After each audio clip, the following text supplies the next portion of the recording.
আসসালামু আলাইকুম, কেমন আছেন সবাই? এই যে শুক্রবার আসলে এভাবে কাজে জর্জরিত হয়ে যায়। এরপরে আবার যদি একই বাজার থেকে মুরগি মাছ সব একসাথে আনে, সেদিন কি অবস্থা হয় বলেন তো? যা হোক, কী করবো আর, সবগুলা পরিষ্কার টরিষ্কার করে রান্নাঘরে চলে গেলাম। এদের ফ্রিজ থেকে মাছ বাইর করে নিলাম, ভেন্ডি বাইর করে নিয়েছি, মূলা বাইর করে নিয়েছি, এগুলো সব আজকে রান্না করব।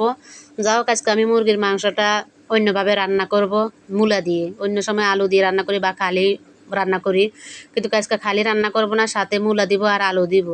এই রান্নাটা অবশ্যই অন্যরকম। কে কে এভাবে রান্না করে খেয়েছেন অবশ্যই কমেন্ট করে জানাবেন। যা হোক, মুরগির মাংস বা গরুর মাংস যেভাবে রান্না করে সবাই তো জানে কী কী লাগে সব রান্না করতে। গরম মশলা, পেঁয়াজ, কাঁচামরিচ, মানে যত যা লাগে সব কিছু দিয়েই রান্না করব। আসলে আমরা ছোট ইউজাররা এগিয়ে যেতে কিন্তু অনেক কষ্ট হয়। ছোট থেকে বড় হইতে অনেক কষ্ট। আর যারা আমাদের থেকে একটু বড় হয়েছে তারা কিন্তু কি ছোট ইউজারদেরকে ফুলের ভালোবাসা দিয়ে সামনের দিকে এগিয়ে যাওয়ার সাহস যোগায় বা অনুভূত করে। যা হোক, এই ফুলের বাসা দেওয়ার জন্য কিন্তু কি অনেকেরই মন লাগে, অনেক বড় একটা মন লাগে এই ফুলের ভালোবাসা দেওয়ার জন্যে। যাদের এত বড় একটা মন আছে তারাই এই ছোট ইউজারদেরকে এই ফুলের ভালোবাসা দিয়ে সামনের দিকে এগিয়ে নিতে অনুভূত করে। অনেকে হয়তো মনে করবে যারা ফুলের ভালোবাসা দেয় তারা হয়তো স্বার্থের জন্যে দেয়, এই ফুলের ভালোবাসা দিয়ে তারা মানে বড় হতে চায়।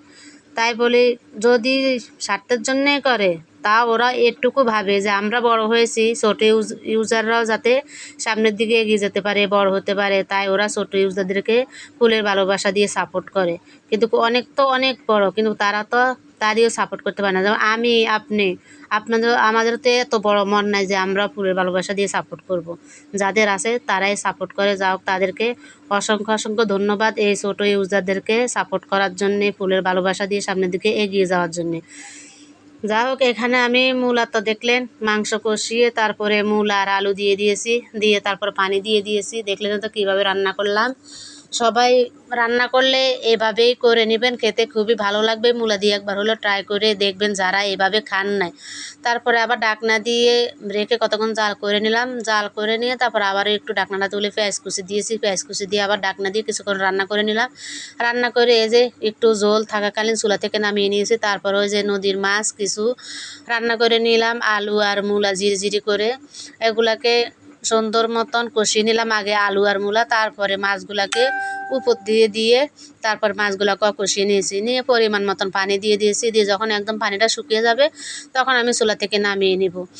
হয়তো অনেকে আমার রান্নাগুলো দেখে এখন বলবেন আপনাকে তো ভেন্ডি রান্না করতে দেখি নাই। ভেন্ডিগুলো বাইর করেছি ঠিকই ফ্রিজ থেকে, তারপরে এসব রান্না করতে করতে ঘরের কাজকর্মের সাথে সাথে সময় পাইনি রান্না করতে, তাই ভেন্ডিগুলোকে আবার ফ্রিজে নিয়ে রাখলাম। আজকে আর ভেন্ডি করলাম না, কালকে আবার ভেন্ডিটাকে রান্না করব। যা হোক, আমি ফ্রেশ হয়ে টয়ে খাইতে বসে গেলাম। আপনাদের কাছে যদি ভিডিওটা ভালো লেগে থাকে অবশ্যই লাইক কমেন্ট শেয়ার করবেন। ভিডিও পর্যন্তই, আল্লাহ হাফেজ।